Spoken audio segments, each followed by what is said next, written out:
Hello दोस्तों, एक बार फिर से आपके अपने यूट्यूब चैनल डीएलएड नॉलेज में स्वागत है। हम इस वीडियो में डीएलएड सेकेंड सेमेस्टर का सेकेंड प्रश्न पत्र प्रारंभिक शिक्षा के नवीन प्रयास के अति लघुत्तरी प्रश्न लेकर आए हुए हैं, जो परीक्षा के दृष्टिकोण से बहुत ही आवश्यक है। चलिए चलते हैं पहले क्वेश्चन की तरफ। हमारा पहला क्वेश्चन है कि NPEGEL कार्यक्रम का मुख्य उद्देश्य क्या है। तो शिक्षा से वंचित बालिकाओं का स्तर को सुधारना यही मुख्य उद्देश्य है। अगला जो प्रश्न है कि यशपाल समिति के कुल कितने खंड हैं। तो 8 खंड हैं, याद रखिएगा। आगे बढ़ते हैं कि पोषाहार वितरण योजना के 2 उद्देश्य लिखिए। तो शिक्षा में सबको समान अवसर की उपलब्धता हो और दुर्बल एवं अपवंचित वर्ग के बच्चों को मध्याह्न भोजन देना। ठीक है ना, ये 2 उद्देश्य हैं, लिख सकते हैं आप इसको। आगे बढ़ते हैं। हंटर ने मुस्लिम शिक्षा के लिए क्या सुझाव दिया। तो धार्मिक शिक्षा को प्रोत्साहन न दिया जाए और बालिकाओं के लिए सरल पाठ्यक्रम एवं निःशुल्क शिक्षा हो। अगला जो हमारा प्रश्न है कि भारत में ईस्ट इंडिया कंपनी का प्रवेश कब हुआ। तो 31 दिसंबर सन 1600 ईस्वी में हुआ था, याद रखिएगा। आगे बढ़ते हैं कि धार्मिक शिक्षा के संदर्भ में हंटर आयोग के मुख्य सुझाव बताएं। तो धार्मिक शिक्षा को प्रोत्साहन न दिया जाए, यही सुझाव बताया गया था। ठीक है, आगे बढ़ते हैं कि किस वर्ग की शिक्षा में छनाई का सिद्धांत लागू किया गया था। तो उच्च वर्ग की शिक्षा में छनाई का सिद्धांत लागू किया गया था। आगे बढ़ते हैं कि नवीन शिक्षा नीति के 2 दोष क्या थे। तो डिजिटल लर्निंग पर फोकस और पूर्व स्नातक कार्यक्रम, ये 2 दोष थे उनके।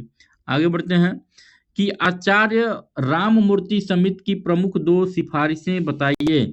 तो मातृभाषा को स्थान देना चाहिए और स्त्रियों की शिक्षा पर जोर दिया जाए। ठीक है, आगे बढ़ते हैं कि राज्य शैक्षिक अनुसंधान एवं प्रशिक्षण परिषद के इन 2 कार्यों को बताइए। तो प्राथमिक स्तरीय शिक्षकों के लिए सेवा पूर्व एवं सेवारत प्रशिक्षण कार्यक्रम का आयोजन और शोध सर्वेक्षण एवं नवाचार कार्यक्रमों का संचालन। आगे बढ़ते हैं कि राष्ट्रीय शिक्षक शिक्षा परिषद NCT की स्थापना कब हुई। 17 अगस्त 1995 को हुई थी, याद रखिएगा। आगे बढ़ते हैं कि जिला शिक्षा एवं प्रशिक्षण संस्थान की स्थापना किस शिक्षा आयोग की संस्तुति पर हुई। तो राष्ट्रीय शिक्षा नीति 1986 के द्वारा निर्धारित रणनीति के अंतर्गत अक्टूबर 1987 में प्रत्येक जिला स्तर पर जिला शिक्षा एवं प्रशिक्षण संस्थानों की स्थापना का कार्य प्रारंभ हुआ। तो 1986 के द्वारा निर्धारित रणनीति के अंतर्गत अक्टूबर 1987 में। ठीक है, याद रखिएगा। आगे बढ़ते हैं कि ब्रिज कोर्स से क्या समझते हैं। तो ब्रिज कोर्स यह एक ऐसा कोर्स है जो शिक्षा से वंचित या ड्रॉप आउट बच्चों को अथवा ऐसे बच्चों को जो किसी कारण शिक्षा से जुड़ नहीं पाए, उन्हें शिक्षा से जोड़ने के लिए ब्रिज कोर्स कराए जाते हैं। ठीक है, आगे बढ़ते हैं कि माध्यमिक शिक्षा आयोग के अध्यक्ष कौन थे, इनकी नियुक्ति कब हुई। तो माध्यमिक शिक्षा आयोग के अध्यक्ष डॉक्टर लक्ष्मण स्वामी मुदालियर थे, इनकी नियुक्ति 23 दिसंबर 1952 ईस्वी में हुई थी। ठीक है, आगे बढ़ते हैं। हंटर कमीशन की विशेषता क्या थी। तो हंटर कमीशन ने शिक्षा का दायित्व भारतीयों को देने का सुझाव दिया था। उनके इस सुझाव से देश में राष्ट्रीय चेतना पैदा हुई। आगे बढ़ते हैं। अगला जो हमारा प्रश्न है कि कस्तूरबा गांधी बालिका विद्यालय योजना के क्या उद्देश्य थे। तो बालक बालिकाओं के प्रति समशिष्टि विकसित करना, बालिकाओं के नामांकन व ठहराव की सुनिश्चित करना तथा बालिकाओं की गुणवत्ता युक्त शिक्षा को उपलब्ध हेतु प्रयास करना, इसी कस्तूरबा गांधी बालिका का योजना था। ठीक है, आगे बढ़ते हैं। कस्तूरबा गांधी बालिका विद्यालय योजना कब से प्रारंभ की गई थी। यह योजना 2004 से 2005 में प्रारंभ की गई थी। आगे बढ़ते हैं। बालक बालिकाओं के अधिकारों के हनन को क्या कहते हैं। तो बाल श्रम कहते हैं। आगे बढ़ते हैं कि मध्याह्न भोजन योजना की आवश्यकता क्यों हुई। तो विद्यालय में बच्चों को ड्रॉप आउट होने के कारण। ठीक है, आगे बढ़ते हैं कि मध्याह्न भोजन योजना केंद्र सरकार द्वारा कब से लागू की गई। तो 15 अगस्त 1995 से इसको लागू किया गया। ठीक है, आगे बढ़ते हैं कि बाल अधिकार कब और किसके द्वारा निर्धारित किया गया। तो संयुक्त राष्ट्र संघ द्वारा 10 दिसंबर 1950 को लागू किया गया था। अगला जो हमारा प्रश्न है कि शिक्षा अधिकार अधिनियम की कोई 2 विशेषता लिखिए। तो 6 से 14 वर्ष के बालकों के लिए विद्यालय और बालकों के शारीरिक मानसिक प्रताड़ना न दी जाए, ये 2 विशेषताएं थी। ठीक है, आगे बढ़ते हैं कि बाल शिक्षा अधिकार अधिनियम के अंतर्गत क्या निजी ट्यूशन को छूट प्राप्त है। तो नहीं। ठीक है,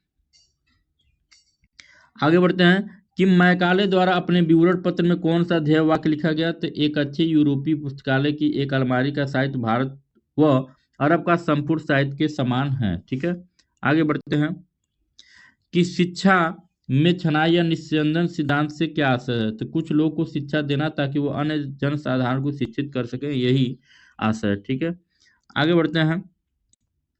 हंटर कमीशन द्वारा माध्यमिक शिक्षा के क्षेत्र में कौन सी आर्थिक प्रणाली लागू की गई जो आज भी है प्रचलित है? तो अनुदान प्रणाली लागू की गई थी। अगला जो प्रश्न है कि भारतीय शिक्षा का लाड़ कर्जन की किन दो प्रमुख देनों का उल्लेख कीजिए? तो केंद्रीय शिक्षा विभाग की स्थापना और भारतीय विश्वविद्यालय का आयोग। ठीक है, अगला जो प्रश्न है कि कोठारी आयोग की नियुक्ति का मुख्य उद्देश्य क्या था? तो शिक्षा के राष्ट्रीय स्वरूप और शिक्षा के समस्त स्तरों के संबंध में सिद्धांत व नीतियां बनाना। ठीक है, अगला जो प्रश्न है कि नई शिक्षा नीति 1986 की किन दो प्रमुख विशेषताओं का वर्णन कीजिए? तो दो विशेषताएं इसकी जो थी वो पहली है कि शैक्षिक अवसरों को समानता और केंद्र सरकार की भागीदारी। अगला जो प्रश्न है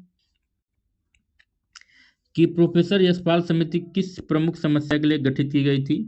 तो छात्रों का शैक्षिक बोझ को कम करने और अधिगम का स्तर को सुधारने के लिए प्रोफेसर यशपाल समिति का गठन किया गया। आज का वीडियो यहीं पे समाप्त होता है, मिलते हैं अगले वीडियो में, तब तक के लिए नमस्कार।